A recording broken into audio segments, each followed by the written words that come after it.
Hinahanap niyo ba ako sa Facebook mga kabayan? Nandito ang aking Facebook page. I-search nyo na lang kabayan ko, follow na.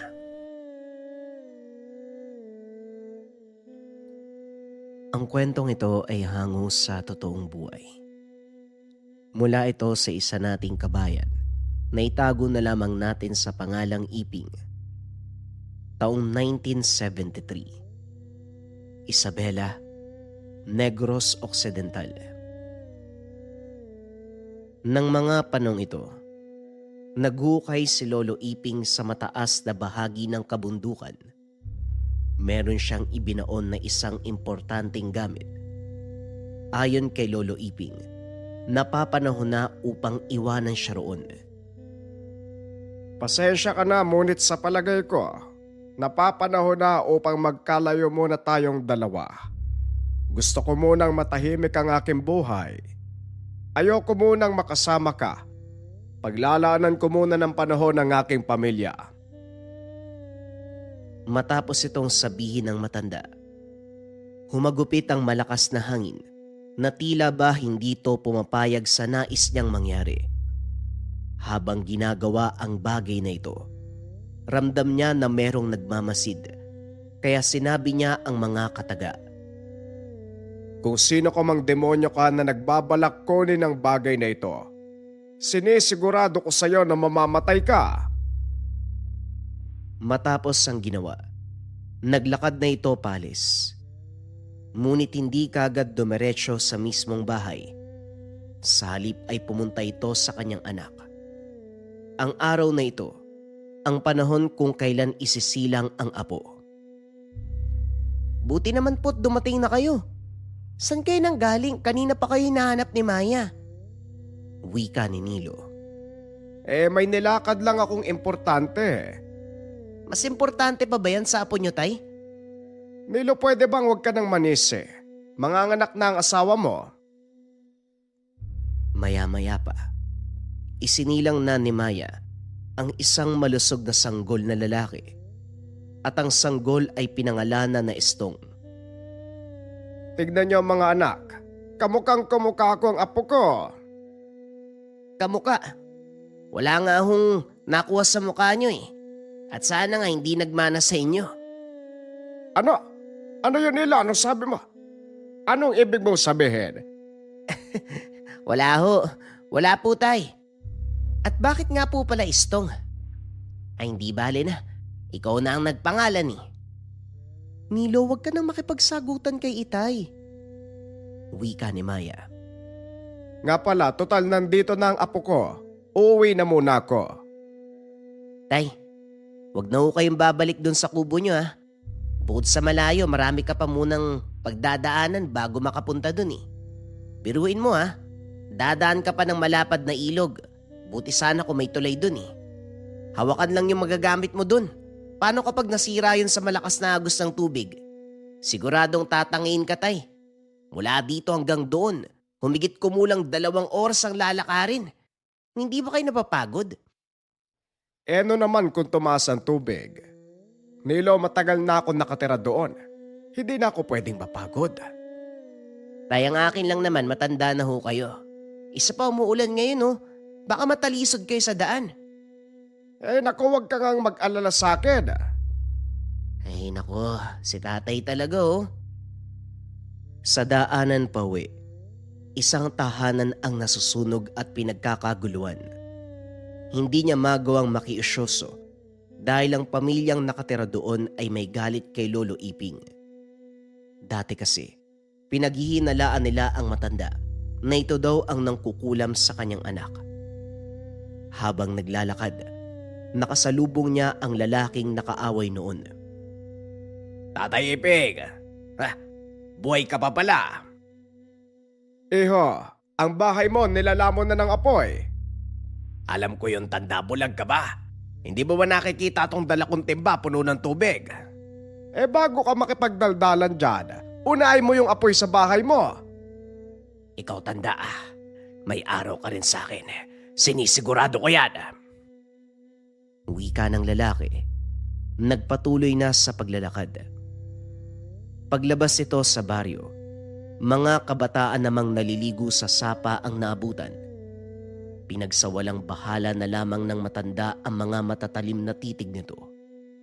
Alam niya sa sarili na ang mga utak ng kabataang iyon ay nilason na ng mga magulang.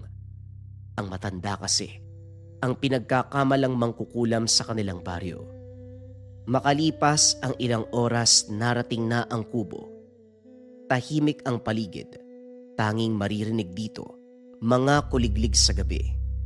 Dito na tumanda si Lolo Iping. Doon na rin niya naramdaman ang unti-unting pagbabago. Habang nakaupo sa labas ng kubo at nagpapahinga. Ay, napakasarap talaga mabuhay ng walang tangad. Kung kailan pa ako tumanda, ngayon ko pa talaga naramdaman ang mga bagay na to. Hindi mo na sana pinilit na magbago. Malapit ka nang mamatay. Napatingin ang matanda sa tinig. Kaso nga lang wala itong nakita. Maya-maya pa isang malakas na pagtawa ang umalingaw-ngaw sa lugar. Nang dumako ang tingin sa puno ng santol, may nakitang figura ng isang malaking lalaki. Kung sino ka mang demonyo ka, hindi ako natatakot sa'yo. Ilang segundo lang ang nakalipas, tumawa ang nilalang. Ngayong wala ka ng tangan, sisiguraduhin ko sa'yo na mamamatay ka. Matapos magsalita ng nilalang, sa isang kisap mata naglaho na ito sa kinakatayuan. Mabilis na pumasok ang matanda. Sinarado ang mga bintana at pintuan. Lumipas ang sumunod na araw. Kahit wala ng dalang tangan, nagagawa pa rin ng matanda na magdasal. Nakagisnan na ito ni Lolo Iping sa araw-araw na buhay. Pagsapit naman ng gabi, habang tulog ang matanda, may narinig na mga alulong ng aso. Mabilis na yabag na paikot-ikot sa kubo. Iping, sinasabi ko na nga ba't darating ang panahon na mawawalan ka na ng malakas na tangan. Sariwa pa rin sa aming isipan ang mapait na sinapit namin sa kamay mo. Napamulat ng mata ang matanda dahil sa boses na narinig.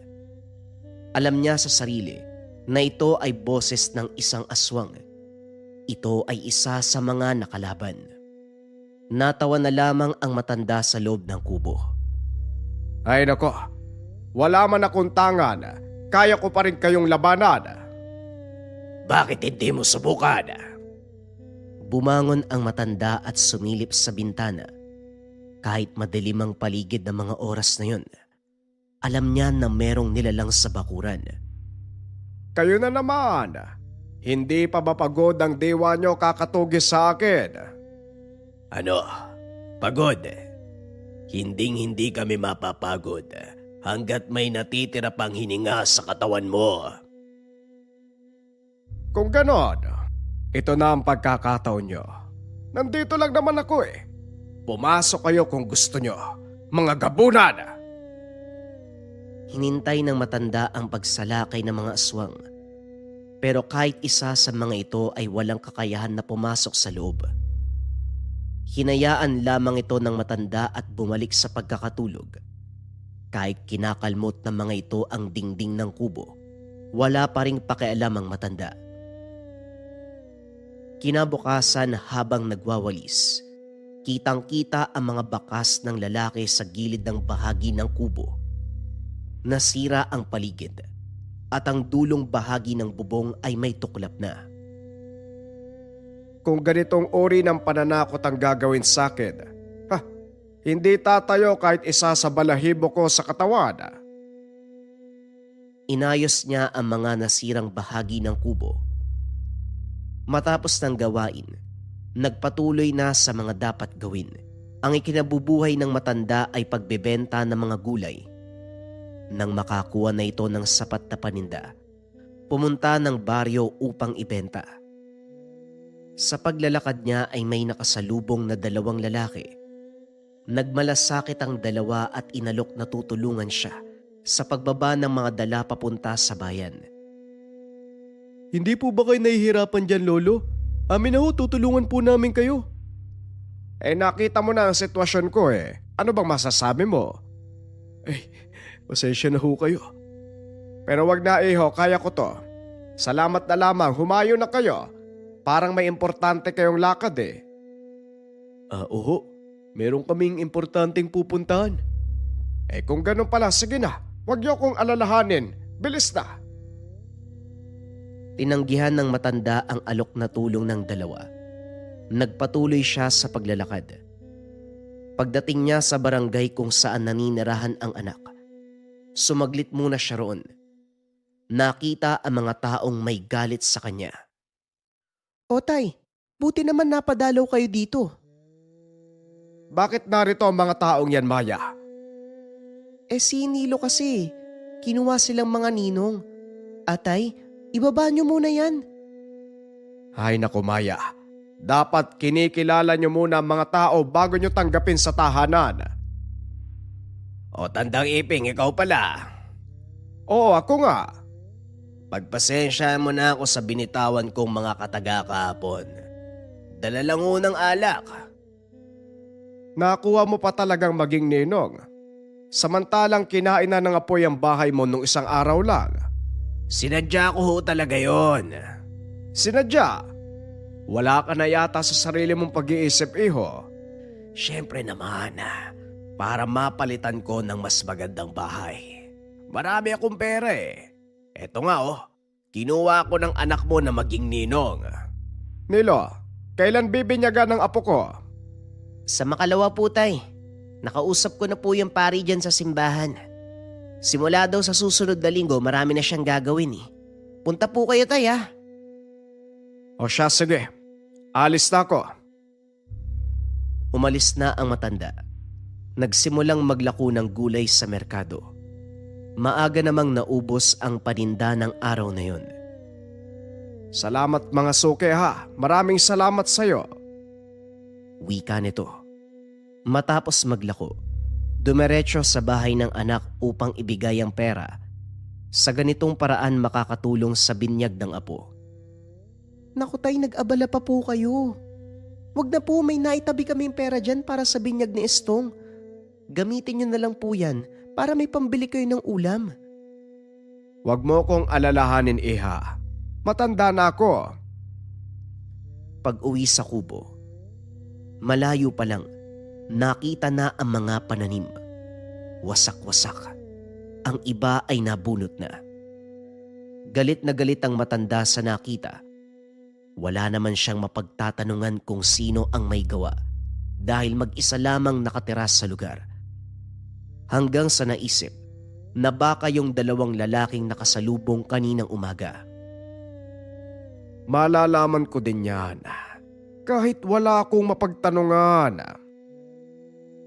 Pumasok ang matanda sa silid. Kinuha ang iilan sa mga importanteng bagay. Ito ang pamamaraan upang malaman kung sino ang mga salarin na sumira ng mga pananim. Hawak ang isang lumang patpat, nag-usal ng mga dasal. Kung sino mang hayop na sumira sa aking taniman, pumunta ka sa aking tahanan ngayon din. Ilang minutong lumipas matapos magsalita. Isang nilalang ang pumunta sa bahay. Patuloy itong dumadaing. Aray! Ikaw na naman, aswang! Oo, kami ang sumira sa pananim mo. Hayop ka. Hindi ka talaga tao, no? Sa panlabas, oo. Pero ang budhi mo, nangingitim sa pagkademonyo. Sa pakiramdam ng aswang, para siyang kinukuryente. Paulit-ulit na tinutusok ng karayom ang buong katawan. Matapos magsalita ng matanda, kinuha nito ang lumang itak at naglakad sa harapan ng aswang. Noong isang dipa na lamang ang pagitan, bumuelo ang matanda at hinataw ng malakas ang ulo nito, dahilan para humiwalay sa katawan. Lumipad ang ulo ng aswang, kasabay nun ay sinipa ang katawan. Wala man akong tangan. Kailanman hindi nyo ko mapapatay. Hinatak ng matanda ang katawan ng aswang patungo sa likod ng bahay. Doon ay may butas. Butas na kakasya ang isang tao. Tinapon ng matanda ang labi sa butas. Kasabay ng paglagay ng mga tuyong dahon at kahoy, sinunog ng matanda ang bangkay. Pasensyahan tayo. Masyado na kayong namimihasa. Mabilis na naging abo ang katawan ng aswang. Ang samyo ng sunog na laman kumalat sa paligid. Mabilis na pumasok sa loob ng kubo ang matanda. Kumuha ito ng garapon na may mga halaman. Naglagay ng langis sa mangkok. Binuhos ito sa butas at muling sinilaban. Doon ay umalingasaw ang amoy ng mabangong bulaklak. Ang amoy na yon, naging kapalit ng amoy ng nasusunog na laman. Kinabukasan may mga dumating na kalalakihan sa kubo. Habang nagwawalis, nagtanong ito sa kanya. May nakita ba kayong payat na lalaki? May peklat sa noo. Tapos yung buhok parang hindi naliligo. Malalim din ang mga mata. Nahihibang ka na ba, iho? O sadyang kulang ka lang sa pag-iisip? Pulubi ang hinahanap nyo eh. Sa tingin mo, iho, meron bang pulubing maninirahan sa kabundukan? Doon nyo hanapin sa baryo. Kung sabagay, tama nga ho kayo. Akala ng matanda, hindi napansin ng mga kalalakihan ang sunog sa likuran. Kinagabihan, nakarinig siya ng kaluskos sa labas. Mga angil at mabigat na yabag. Biglang napatigil ang matanda sa ginagawa ng marinig ang salita. Iping, alam namin na ikaw ang pumatay sa kasama namin. Ha? Pinatay? Ano bang sinasabi mo? Huwag ka nang magmaang-maangan. Naiwan ang bakas sa likod ng tahanan mo. Alam nyo naman pala eh. Total, nandito na kayo. Tignan nyo yung butas sa likod ng bahay para makita nyo yung katawan. Napaangil ang mga nilalang nang makita ang tira-tirang buto ng kasama. Subukan nyong pumasok. Kung makakapasok kayo, bukas ang pintuan ko para sa inyo. Sinubukan ng mga nilalang na pumasok sa lugar. Bukas ang pintuan sa harapan at sa likod. Ngunit sa bawat takbang ng mga ito, nakakaramdam sila ng hapdi. Kaya puro pagbabanta na lamang ang ginawa nila. Puro naman kayo banta. Wala namang gawa, mga inutil. Lingid sa kalaman ng mga ito, malakas na pangontra ang nakabaon sa bawat entrada ng bahay. Bumalik sa pagkakatulog ang matanda. Natulog habang nakabukas sa mga pintuan at bintana na tila ba walang panganib sa labas ng bahay. Nagising bandang 6:00. Ang naiwan na lamang sa labas, ang mga bakas na nagkalat sa paligid. Winalis na lamang ito habang umiiling. Ay nako, kahit kailan talaga, hindi na natuto ang mga aswang na yan. Lumipas sa mga araw. Umuulan ng mga sandaling ito at tahimik ang lugar. Nakarinig siya ng kalampag sa pintuan. Tay! Tay, ako po to! Nung una, nagdadalawang isip buksan ang pinto. Sa kadailanang baka ginagaya lamang ng aswang ang boses ni Maya. Pero nang sumilip ito sa labas, nakita niyang hinihingal ang babae habang sapo nito ang dibdib. O bakit? Ano nangyari sa'yo? Yung anak niyo po, sinasapian. Sinasapian? Paano? Sumama po kayo sa akin. Kayo po ang hinahanap ng nilalang eh. Hindi na nagsayang ng oras ang matanda. Kinuha nito ang mga importanteng gamit. Nagtungo sa bahay ng anak. Pagdating, may mga taong nakikiusyoso kahit umuulan. Nakita ng matanda ang anak na nakaupo sa lapag, nakatitig sa dingding. Nang lumapit ang matanda, umikot ito sa direksyon niya at nagsalita. Pinabayaan mo ko ng ganong kabilis. Ganun na lang kadaling kalimutan ang ating pinagsamahan. Hindi naman sa ganon. Ang sabi ko sa'yo, paglalaanan ko muna ng panahon ng pamilya ko. Doon ka na lang sana nagpakita sa aking bahay. Sana, pinaramdam mo ang presensya mo para makapag-usap tayo na maayos. Kung ganun, kunin mo ko ngayon din mismo. Sige na, umalis ka na sa katawan ng anak ko, pakiusap. Asan kung tutupad ka sa ating usapan? Matapos na mga nangyari, biglang nahimatay si Nilo sa sahig. Ngunit si Lolo Iping ay natulala. Tay, bakit ho? Anong problema? Wala yon. Umalis ang matanda nang hindi nagpapaalam. Sa halip na umuwi, dumiretso sa kagubatan. Habang naglalakad, rinig na rinig ng matanda ang halakhak. Pagdating sa lugar kung saan niya inilibing ang importanteng bagay, Nandito na ako. Bakit pumasok ka pa sa anak ko? Kung pwede ka namang magpakita sa akin. Isa pa, matanda na ako. Kaya nga kita binaon dito dahil gusto kong paglaanan ng panahon ng pamilya ko. Ano ang gusto mo? Ibang tao ang magtangan sa akin. Ayaw mo bang madagdagan ng ilang dekada ang buhay mo? wika ng nilalang. Hindi na siya aabot ng 1 dekada dahil sa mga atraso nitong nagawa. Pero kung kukunin niya ang mutya at gagamitin ito, madadagdagan pa ang buhay niya. Napabuntong hininga si Lolo Iping. Bigyan mo ko ng 5 buwan para makapag-isip at makapaglaan ng oras sa aking bagong silang na apo at sa pamilya ko. Hindi na nagsalita pa ang nilalang. Sa halip, isang malakas na halakhak ang narinig at ang tawang yon ay pilit na pilit. Matapos ang sandaling yon ay gumaling ang anak. Umuwi na ang matanda nang hindi man lang nagpapaalam. Habang nakahiga, alam niya sa sarili na malapit na ang araw na babalik siya sa pagiging isang berdugo. Kinabukasan, nagligpit siya ng mga gamit, nilisan ang kubo at nagtungo sa bahay ng anak. Pagdating sa lugar, nakita si Maya na nagwawalis sa bakuran. O tay, marami kayong dala, akin na po yung mga gamit nyo.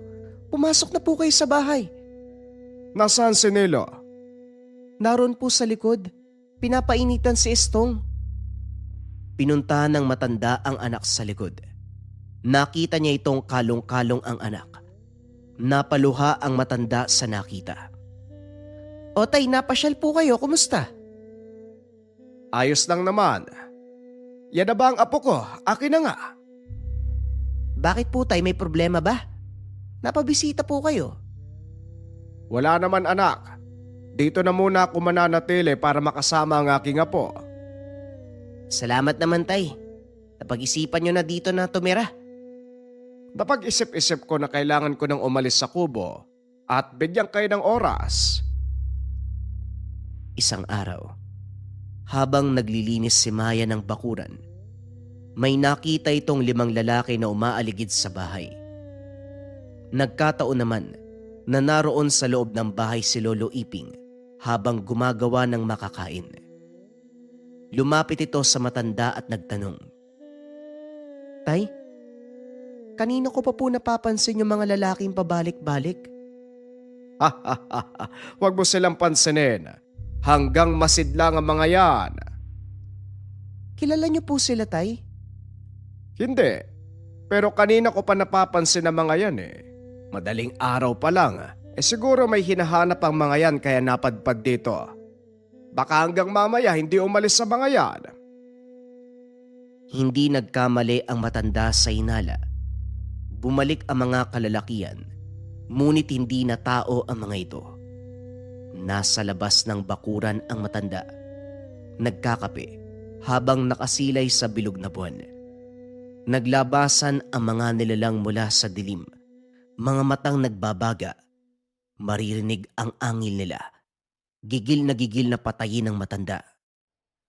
Iping, dito ka na pala nakatira. Ay nako, kayo na naman.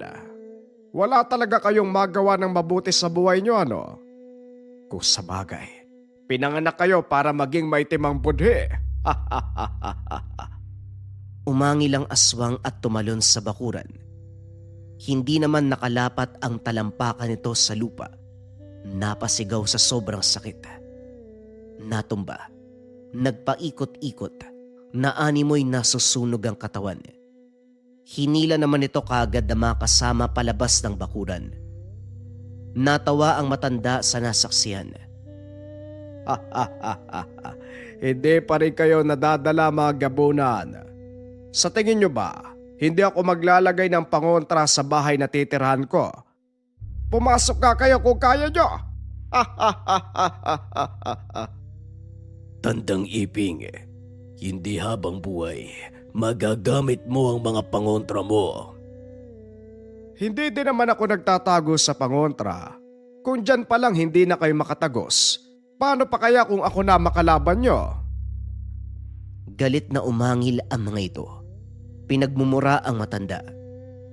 Umalis na kayo. Wala kayo mapapala dito. Nagulat si Lolo Iping. Nakita niya si Nilo. Nakatitig sa mga nilalang. Tay, ano po ang mga yan? Bakit ganyan po yung itsura nila? Oh, bakit gising ka pa? Uminom lang po ako ng tubig eh. Babalik na sana sa loob kaso nakarinig po ako ng mga angil eh. Akala ko po mga aso lang. Ay nako. Oo, mga gabunan na mga yan. Huwag mong pansinin. Hindi naman makakapasok yan sa bahay. Matulog ka na. Lumipas ang gabi na walang naging problema. Pagsapit ng umaga, balik sa normal ang mga pangyayari. Mabilis na lumipas ang 5 buwan. Sa mga araw na nagdaan, patuloy na nanggagambala ang mga nilalang sa bahay pero hindi man lang ito makapasok sa mga pangontrang inilagay ng matanda. Dumating ang huling araw na ibinigay niya sa gabay na trabungko. Nilo, babalik na ako sa kubo ko. Ho, akala ko dito na kayo titira. Binigyan ko lang kayo ng oras para makasama ko ang aking apo. Hindi ko alam kung kailan ako babalik pero pinapangako ko. Sa pagbabalik ko, hindi na ako aalis pang muli. Tay, tama na. Dahil ba to sa mga nilalang na nakikita mo? Oo. Ang mga nilalang na yon, hindi sila titigil ang pagbisita dito. Inubos ko ang kanilang lahi. Napatay ko ang kanilang pinuno. Kaya patuloy silang maghihiganti sa akin. Pinaliwanag pa ng matanda ang mga bagay-bagay na nagawa noon. Mga kasalanang hindi na maibabalik pa. Kung ganun po, ipagdarasal po namin ang kaligtasan nyo. Mag-iingat po kayo, tay ha. Sana makabalik po kayo. Huwag kayo mag-alala. Babalik ako ng buhay. Estong apo, magpapakabait ka dito ha. Matapos ang pag-uusap, nag-impake na ang matanda at umalis. Nag-iwan ng ngiti sa mga anak. Pumanhik patungo sa bundok. Habang naglalakad, narinig ang malakas na alakhak. Natutuwa ang mga nilalang. Bumalik na ang matanda sa lugar. Nang makarating sa kubo, nagpahinga muna. Sumapit ang 6:00 ng gabi. Nagdasal ang matanda para sa mga gamit.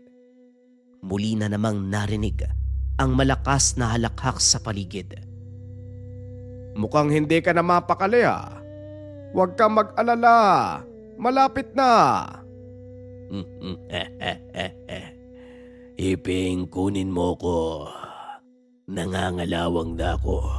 Gusto ko nang lumaban. Yun naman talaga ang gusto mo noon pa man eh. Hindi na ako magugulat. Lumabas ang matanda sa kubo. Kasabay nito ang pagsimoy ng malamig na hangin.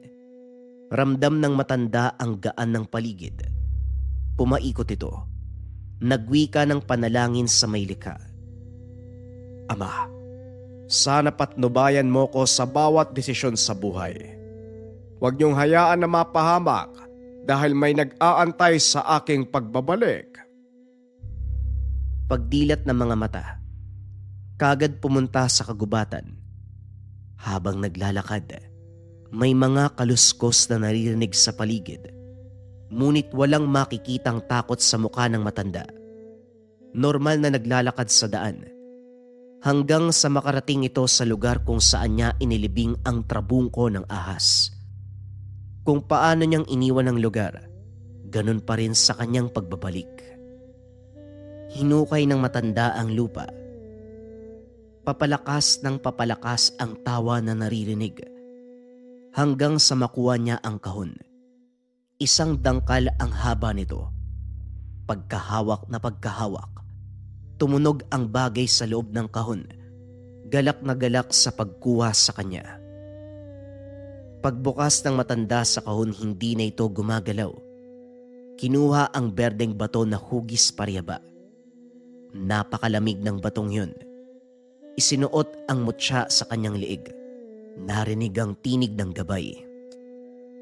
Salamat naman at tinupad mo ang ating usapan. Ngayon maglilinis tayo ng bakuran. Huwag kang mag-alala. Bibigyan kita ng laban na siguradong magugustuhan mo, kapre. Lumabas mula sa likod ng isang malaking puno ang matipunong lalaking kulay itim ang katawan. Dilaw ang mga mata.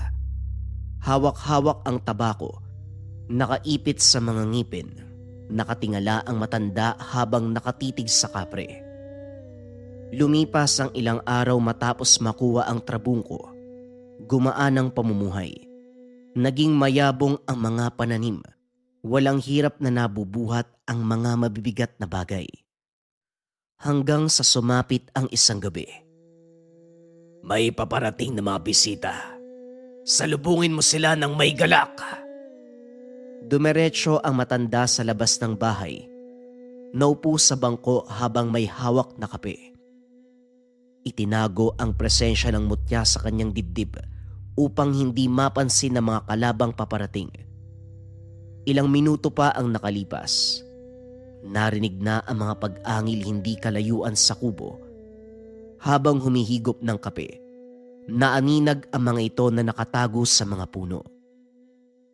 Walang saysayang pagtatago nyo.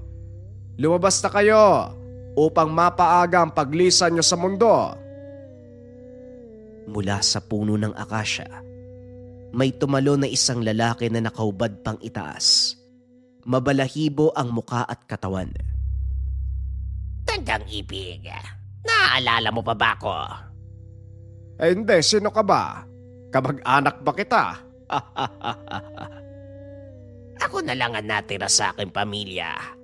Mga lahi ng gabunan na inubos mo nung maggasik ng kaguluhan sa aming tribo. Nagsama ka pa talaga ng mga lintik. Mga pipitsuging nilalang ang kasama mo. Hindi matutuwa ang kaibigan ko dyan. Unti-unting naglabasan ang mga tiktik mula sa likod ng puno. Nanlilisik ang mga mata. Nakalabas pa ang mga dilang sumasayaw. Sa pagkakatanto ng matanda, nasa 8 ang bilang ng mga ito kasama ang gabunan. Itinapon ng matanda ang kanyang baso na may lamang kape. Kasabay nun ang paglabas niya sa bakuran ng kubo. Ilang hakbang pa lang ang nagagawa. Lumitaw ang gabay na kapre sa likuran. Nagulat ang mga gabunan sa nasaksiyan. Isang tiktik ang lumundag patungo sa matanda. Kaso sa ere pa lamang sumalubong na ang dambuhalang kamay ng kapre. Tumilapon pabalik ang nilalang. Tumama sa puno. Kagad nawalan ng buhay sa lakas ng pagkakatama. Si Lolo Iping naman, kampanteng naglalakad patungo sa kumpol ng mga tiktik. Nang ilang hakbang na lang ay nagsalita ito. Ano? Titingin na lang ba tayo dito o maglalaban? Umangil ang 2 tiktik. Sumugod sa matanda. Binunot ng matanda ang mutya sa dibdib. Hinawakan nito ng maigpit sa kamao. Nakipagbuno ang matanda sa mga ito habang umiilag sa mga kalmot at kagat. Sa isang banda, patuloy na pinapatay ng gabay ang mga kalaban, habang si Lolo Iping madaling napatumba ang dalawang tiktik. Sa bawat suntok ng matanda, unti-unting nawawala ng lakas ang mga ito, na animoy hinihigop ang lakas ng katawan nila. Iniwan ng matanda ang mga ito na parang lantang gulay. Pumunta sa kinaroroonan ng gabay upang tumulong. Huwag kang mangyalaba. Hayaan mo kong makipaglaro. Manood ka lang dyan. Hindi na sumagot pa ang matanda. Sa halip bumalik sa kubo at nagbuhos muli ng kape. Sa muling paglabas, patuloy pa rin nakikipaglaban ng kapre. Ngunit ang natitira na lamang ay ang gabunan at isang tiktik. Paglundag ng tiktik sa likod ng kapre, sinalubong nito ang kamao ng nilalang. Tinamaan. Pagbagsak sa lupa ay hindi na gumalaw pa. Humarap muli ito sa gabunan na kasalukuyang kompleto na ang anyo. Sige lang, paligayahin niyo ko ngayong gabi. Hindi sumagot ang kalaban. Sa halip ay umangil ng malakas at buong puwersang kinalmot ang kapre. Mabilis lamang itong nailagan ng kapre na tila ba nakikipagpatentero lang sa aswang. Tapusin mo na yan matutulog pa ako. Ay nako, mahilig talagang makipaglaro. Ilang segundo pa ang nakalipas. Sa muling pagsunggab ng aswang, isang malakas na bigwas ang tumama sa lalamunan dahilan upang matapos ang buhay nito. Natawa ang kapre, kasabay nito ang paglabas ni Lolo Iping sa bakuran. Talagang natutuwa ka no? Pinaglalaroan mo ang kalaban. Hayaan mo ko, Iping. Yun lang ang nagbibigay sa akin ng saya. Gusto mo bang ako na magligpit ng kalat na ito? Wag na, ilagay mo lang sila malapit sa puno ng nakailera. Kinuha ng kapre ang mga bangkay at tinipon sa isang puno.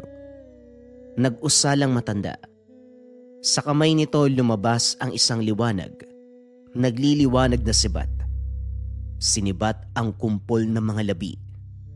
Pagkatama ng nagliliwanag na sibat, tumalikod na ito, pumasok na sa kubo. Naging abo ang mga labi. Unti-unti namang naglalaho ang gabay. Kasabay nito ang malakas na lakak. Bumalik ang katahimikan sa kubo ng matanda. Natulog ito matapos ang mga kaganapan. Ilang araw ang lumipas. Naging payapa muli ang pamumuhay ng matanda.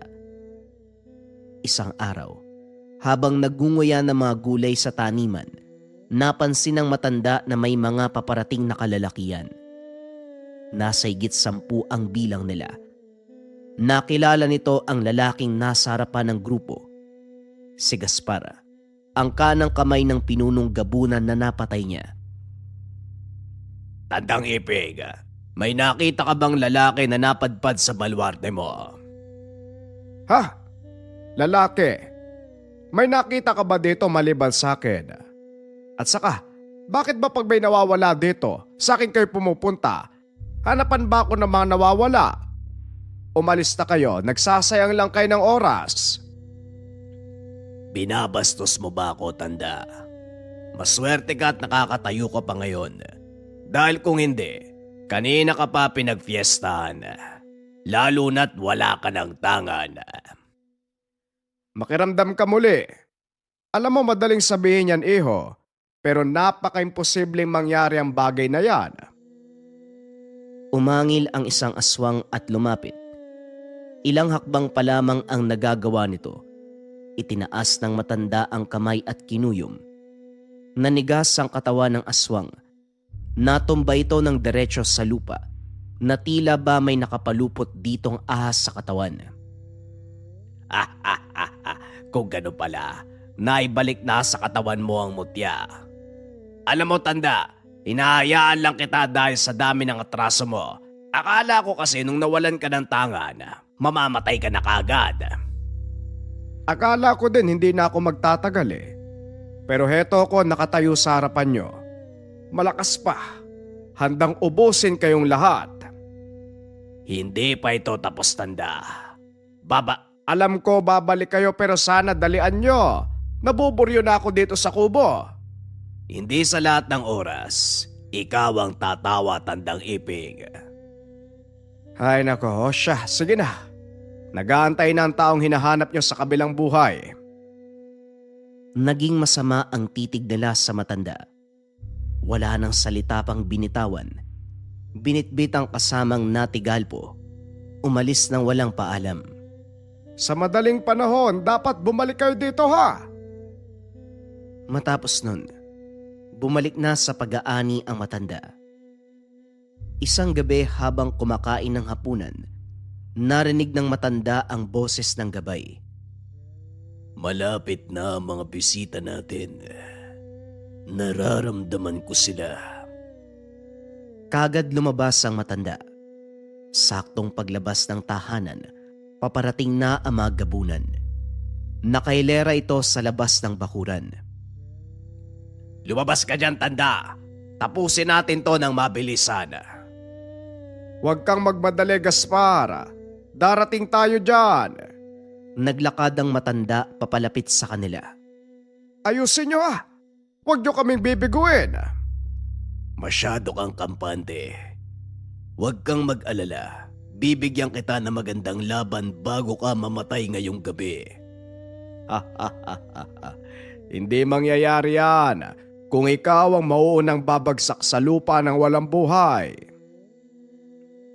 Matapos magsalita ni Lolo Iping, lumitaw ang kapre sa likuran na handa ng makipagsalpukan. Nagulat si Gaspar, maging ama kasamang gabunan. Oh, bakit parang hindi maipintang mukha nyo? Tumatawa lamang ang kapre. Bigla nang sumugod sa mga nilalang. Pinagsusuntok ang mga gabunan. Tumalsik ang iilan sa mga ito. Ang iba naman ay nagpulasan. Hinubad ng matanda ang ngutya at tinali sa kamao. Matapos nun sumugod sa mga gabunan. Sa bawat suntok na pinapakawalan, parang natuklaw ng ahas ang mga ito. Unti-unting nangingisay ang mga nilalang. Napapahandusay sa lupa, naghahabol ng hininga. Ang kapre naman ay masayang nakikipaglaban. Katulad pa rin ng dati para lamang itong nakikipaglaro sa batang mga walang muwang. Patalon-talon sa mga puno na tila ba hinahabol ng gabunan. Sige, takbo. Tumakbo kayo. Paano ngayon yan? Tayo na lang ang nandito. Papatagalin pa ba natin ang laban? Isa ka lamang sa mga nilalang na dapat linisin sa mundong ibabaw. Huwag ka masyadong magpakampante, tanda. Hindi pa tapos ang gabing ito.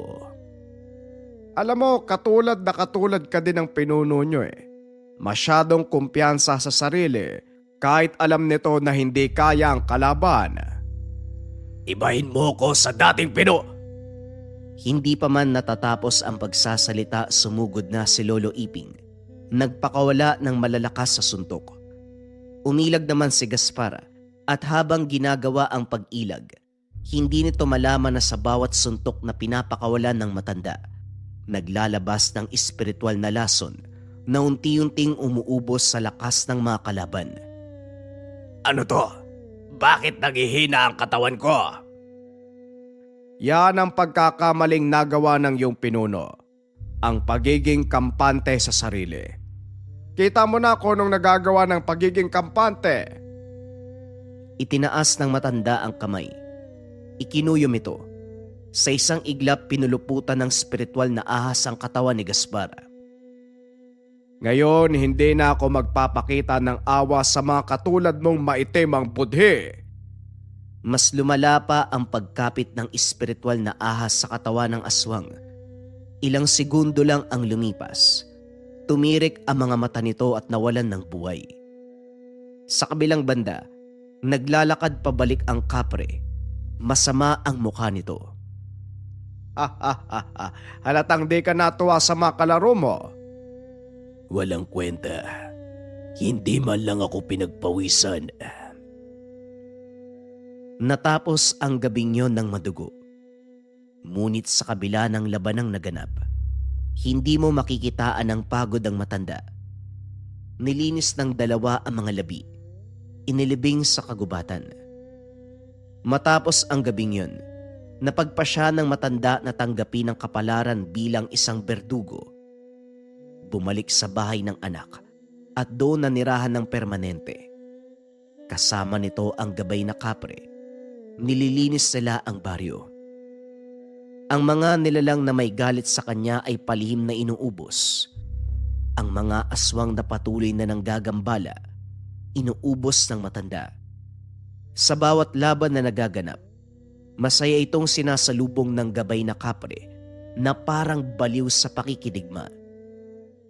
Mabilis na lumipas ang mga taon, mga dekada at nagpahinga na si Lolo Iping. Ngunit bago ito lumisan sa mundong ibabaw, naikwento ni Lolo Iping ang mga karanasan sa apo na si Estong. Ang mutya ay pinamana sa apo na isa ng ganap na albularyo.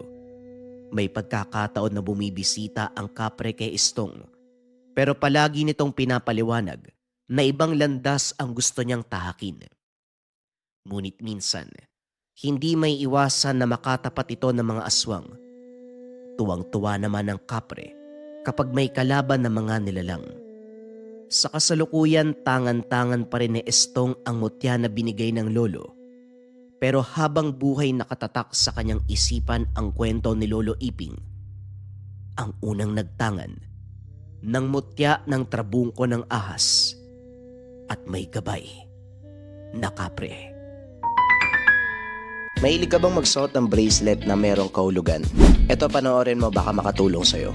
Nung una hindi ako naniniwala sa ganito, kaso nasubukan ko kasi at epektibo. Kung marami naiinggit sa'yo, subukan mo tong Talagay bracelet. Ang bisa ng Talagay bracelet, binablock niya yung evil eye.